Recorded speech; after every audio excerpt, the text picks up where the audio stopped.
Hi అండి, అందరూ బాగున్నారా? నేను మీ హేమ నరేష్. ఈరోజు నేను మీ దగ్గరికి మరో మంచి రుచికరమైన వంటతో మీ ముందుకు వచ్చేసాను. అదేంటంటే గోంగూర చికెన్ కర్రీ అండి. మన ఆంధ్ర స్టైల్ మాట. చాలా బాగుంటుంది, పుల్ల పుల్లగా, స్పైసీగా సూపర్ ఉంటుంది. సో ప్రాసెస్ ఏంటో తెలుసుకుందాము. ముందుగా ఒక కడాయి తీసుకొని ఒక 4 స్పూన్స్ ఆయిల్ వేయాలి. అలాగే ఒక 4 కట్టల గోంగూరని శుభ్రంగా ఒలుచుకొని నీట్గా క్లీన్ చేసుకొని ఇప్పుడు ఆయిల్లో వేసి దగ్గరగా వేయించుకోవాలి. సో గోంగూర చాలా తొందరగా వేగిపోతుంది. మనం హై ఫ్లేమ్ ఏం పెట్టనవసరం లేదు, సిమ్లోనే మనకి ఇది చక్కగా మగ్గుతుంది. చూడండి, జస్ట్ ఒక 5 మినిట్స్ చాలు. మనకి ఇలా మొత్తం మగ్గిపోయింది కదా. దీన్ని ఒక గిన్నెలోకి తీసుకొని పక్కన పెట్టుకుందాము.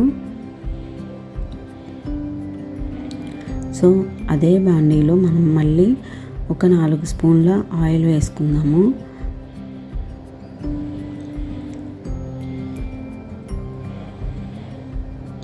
ఇప్పుడు కొంచెం బిర్యానీ ఆకు, అలాగే షాజీరా, 2 లవంగ ముక్కలు, చిన్న దాల్చిన చెక్క ముక్క, ఇవన్నీ వేసుకొని వేయించుకొని ఆయిల్ హీట్ అయిన తర్వాత మనము ఆనియన్స్ కూడా వేసి, పచ్చిమిరపకాయలు కూడా వేసి బాగా గోల్డెన్ బ్రౌన్ కలర్ వచ్చే వరకు వేయించుకోవాలి.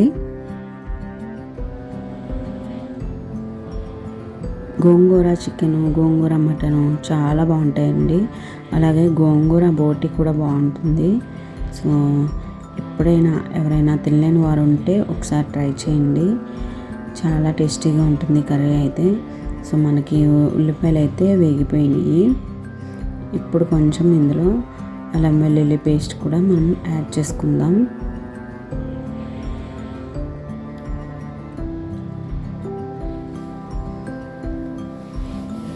సో అల్లం వెల్లుల్లి పేస్ట్ కూడా మనకి పచ్చివాసన పోయేలాగా బాగా వేయించుకోవాలి.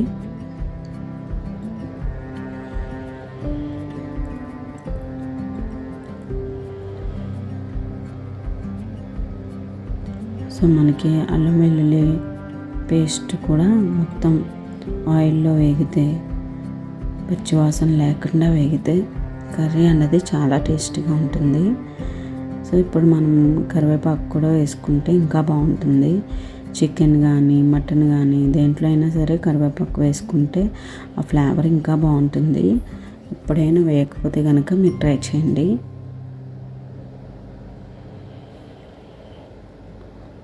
సో ఇప్పుడు కొంచెం పసుపు వేసుకొని మొత్తం అంతా కూడా ఒకసారి కలుపుకొని ఇప్పుడు మనము కడిగి నీట్గా పక్కన పెట్టుకున్న చికెన్ని వేసేసుకుందాం.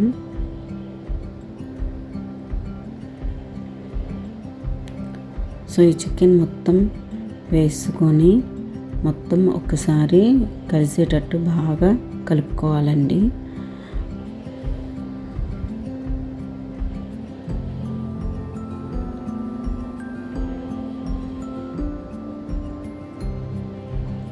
నేనైతే ఒక 4 కట్టల గోంగూరకి 1 కిలో చికెన్ తీసుకున్నాను. సో ఇది మొత్తం బాగా మిక్స్ అయ్యేటట్టు బాగా కలుపుకోవాలి. ఆనియన్స్ అన్నీ ఈ చికెన్కి ఆయిల్ మొత్తం పట్టేటట్టుగా మొత్తం అడుగు నుంచి పైదాకా అలాగా నీట్గా కలుపుకోవాలి. ఇప్పుడు ఒక పావు గంట 10 నిమిషాలు మళ్ళీ మూత పెట్టేసి మగ్గనివ్వాలి. ఎందుకంటే చికెన్లో ఉన్న వాటరు మనకు మొత్తం బయటకు వచ్చేసి ఆయిల్ తేలాలన్నమాట.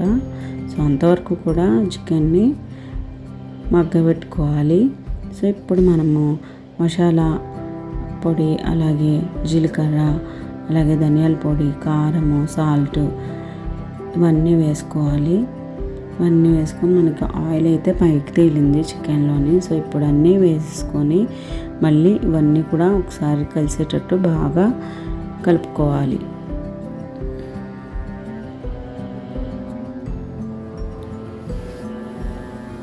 చికెన్ ఇష్టం లేని వాళ్ళు కూడా చాలా ఇష్టంగా తింటారు. ఎందుకంటే గోంగూర వేయడం వల్ల మనకు ఒక మంచి పులుపు ఉంటుంది. తింటే సూపర్ ఉంటుంది అన్నమాట. చాలా బాగుంటుంది. సో గోంగూరలో కూడా మనకి ఐరన్ ఎక్కువగా ఉండడం వల్ల గోంగూర తినడం చాలా మంచిది. సో కాకపోతే ఇది బాగా ఓవర్ హీట్ అవుతుంది కర్రీ, ఎందుకంటే గోంగూర ఫుల్ వేడి వస్తువు, అలాగే చికెన్ కూడా వేడి కాబట్టి మనము కొంచెం మజ్జిగ అలాంటిది తీసుకోవాలన్నమాట. ఇలాంటి కర్రీస్ తిన్నప్పుడు కొంచెం బటర్ మిల్క్ తీసుకుంటే మనకి అంత ఓవర్ హీట్ చేయకుండా ఉంటుంది బాడీకి. సో ఇప్పుడు మనం కర్రీలో మనం ఉప్పు కారం మసాలా అన్నీ వేసుకున్నాం కదా, అది మొత్తం కలిసిన తర్వాత అందులో కొంచెం ఒక గ్లాస్ వాటర్ వేసుకున్నాము. ఈ వాటర్ వేసుకున్న తర్వాత ఇప్పుడు మన గోంగూర పక్కన పెట్టుకున్నాం కదా, ఆయిల్లో మగ్గబెట్టి అది కూడా ఇందులో వేసేసుకోవాలి. వేసుకొని మొత్తం చికెన్కి గోంగూర మొత్తం కలిసేటట్టు నీట్గా చక్కగా కలుపుకోవాలి నెమ్మదిగా.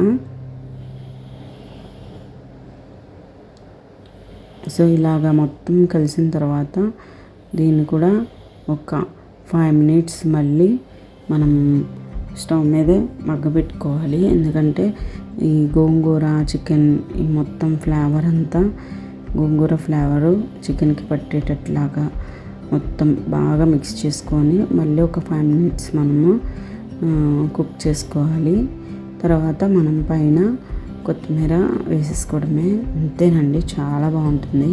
నా స్టైల్లో ఒకసారి మీరు ట్రై చేయండి. అలాగే ఎలా ఉందో కామెంట్ చేయడం మర్చిపోకండి.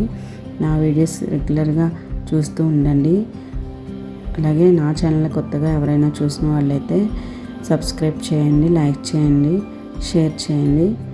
సో మనం సాల్ట్ కూడా మనం ముందు వేసుకున్నాం కదా, అది సరిపోకపోతే మళ్ళీ వేసుకోవచ్చు అన్నమాట. ఓకే, థ్యాంక్ యూ అండి. Bye watching for